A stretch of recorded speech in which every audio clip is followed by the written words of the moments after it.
cannot jump or leap high enough to reach the spiritual world. We have to find it everywhere.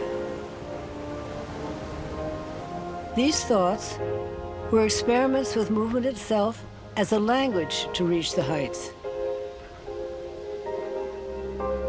For me, movement everywhere in life was the language of discovery. She was definitely a nature mystic. When you're living immersed in nature, there really isn't a way you can't follow through that body, mind, spirit connection.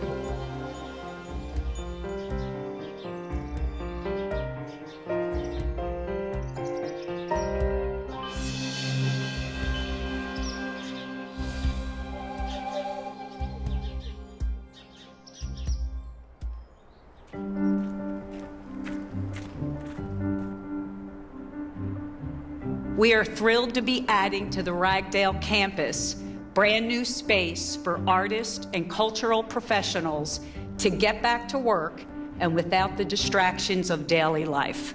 It is this inaugural partnership with Ragdale that inspired a $1.5 million grant for the construction of the Sybil Shearer Studio. With this addition to the Ragdale campus, we're honoring modern dance pioneer Sybil Shearer and her collaborator, photographer, filmmaker, Helen Balfour Morrison.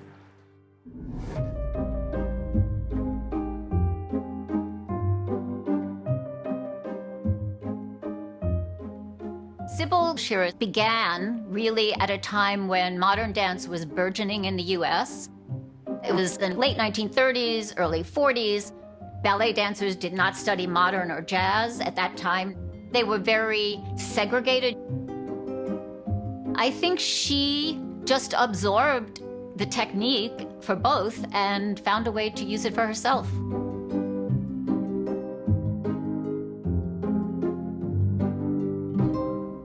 In 1941, she had a one-night-only concert in the Carnegie Hall studio. And she got amazing reviews. I think she stunned people, maybe because of just her spontaneity or the fact that she did have elements of ballet and modern technique. Once she had had her debut and was so highly reviewed, she realized that she wanted to be in a place closer to nature. She had visited Chicago when she was on tour with Agnes DeMille. She loved the lake and then the open spaces in the other directions, and she had been offered a job.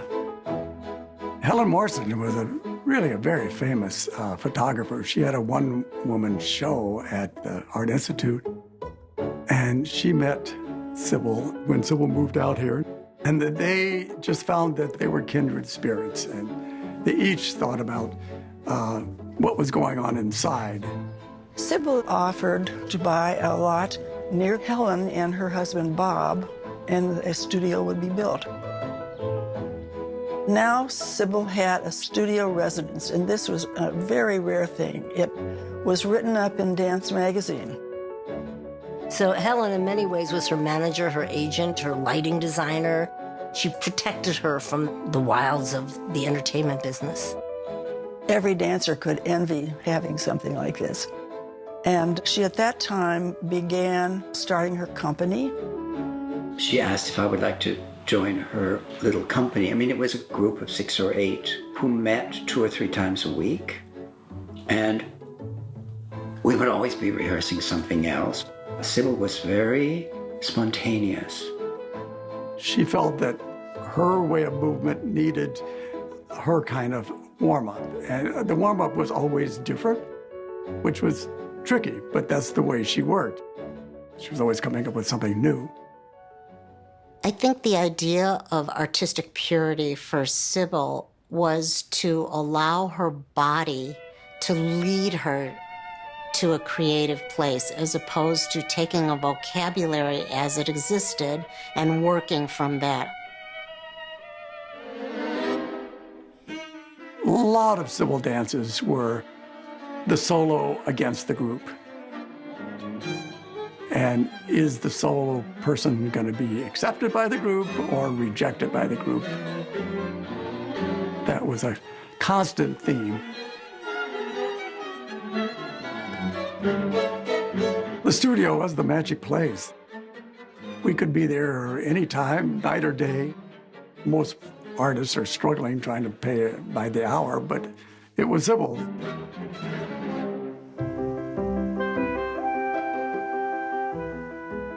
There was sort of a golden light streaming in from those windows that would hit the golden floor and illuminate it almost. Even the shadows seemed bright and not forbidding. There were no mirrors. The dancers at night just saw their reflection in the windows, and that was all they needed. Sybil loved the natural state of nature just as a place to create. She loved being on a property that was expansive. I feel as if Sybil was a flower child before her time because of her ideas about art. Art should reflect nature. She wasn't overly made up or fussy about her appearance. She felt free in the moment and pushed other people to be there with her at a time when the country was just starting to think about a different way of being.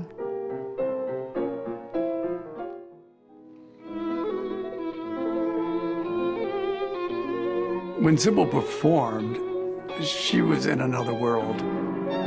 All self-consciousness was gone. You were looking at the inside. There really wasn't a Sybil Shearer style. She didn't want people to dance like her. She felt people should find their own style. But what she did was to train her body so that she could do anything.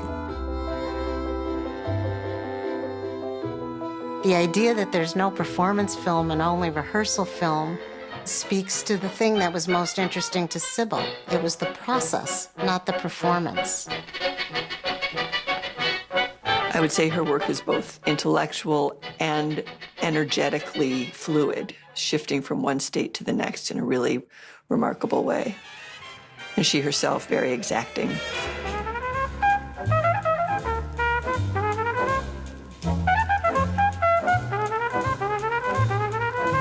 Sybil was very attuned to the score, but her movement was her own, so she wasn't quite as literal about the score, but it really was kind of an inspiration. Sybil, in her early works, had a very comic attitude. People compared to Charlie Chaplin. One of her famous dances is called In a Vacuum, and she's doing this factory job, and she kind of turns into the machine.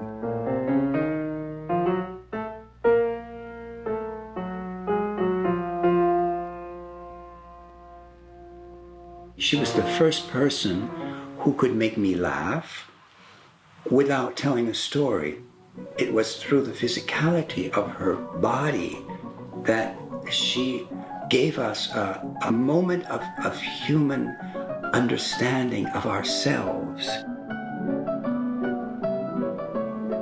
The weight of her movement was unforgettable.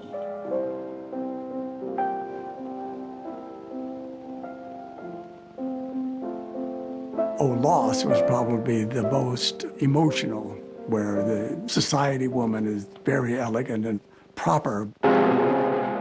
But then she's got this terrible turmoil.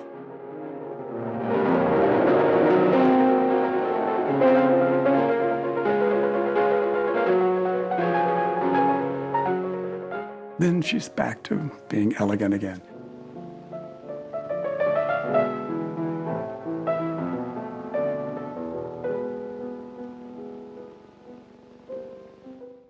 I think for Sybil, the most important thing was the work. The energy and time and resource that it takes to produce a show and to tour a show would take so much away from her time in the studio. Sybil did not want to tour. She did not want to have to repeat things over and over. And she wanted to bring things to what she thought of as really ready to present. And then she would give it her all, and then she would feel emptied out. And she often said, I had to rest in order to bring that best to my audience the next time. If she wanted to take 2 years to create a piece, fine. There was no pressure. It could be frustrating for the dancers because we could go a couple of years without ever performing. She would make every program different. I mean, reviewers would come from New York to see her dance in Chicago after she was here, just to see what she was doing. And whatever you expected her to do would not be what she did.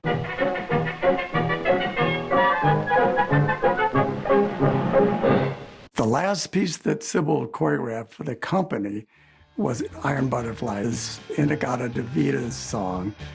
And the piece was called Judgment Seeks Its Own Level.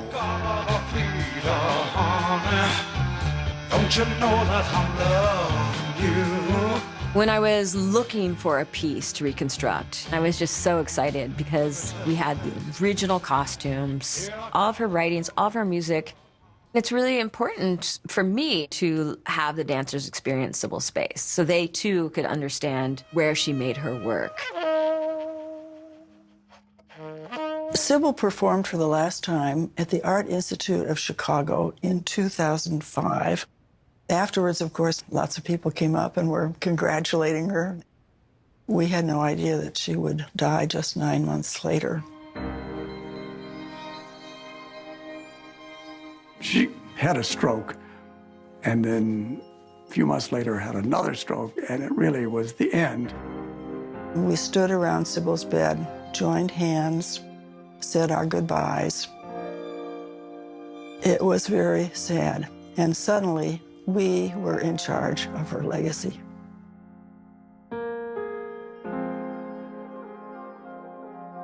Sybil always said her legacy is that she freed movement, and you can create your own original movement.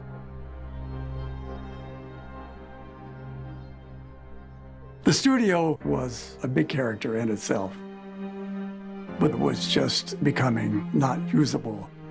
So we thought, rather than try to fix up the studio, why not build a new studio?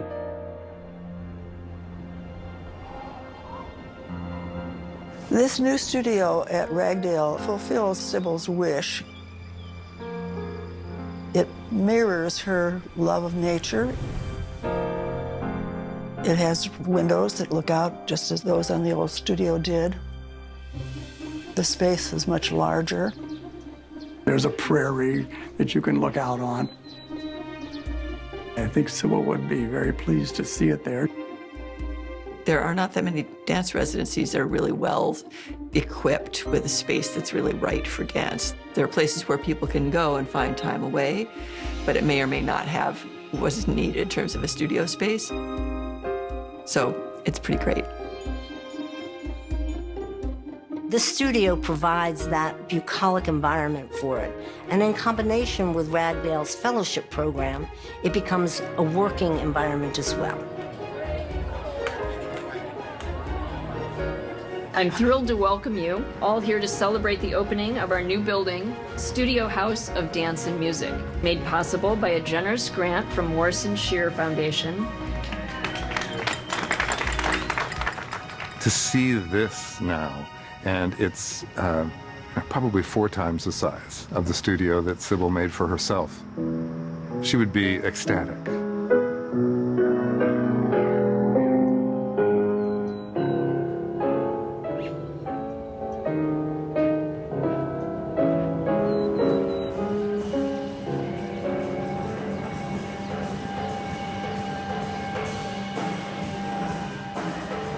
The studio space is beautiful.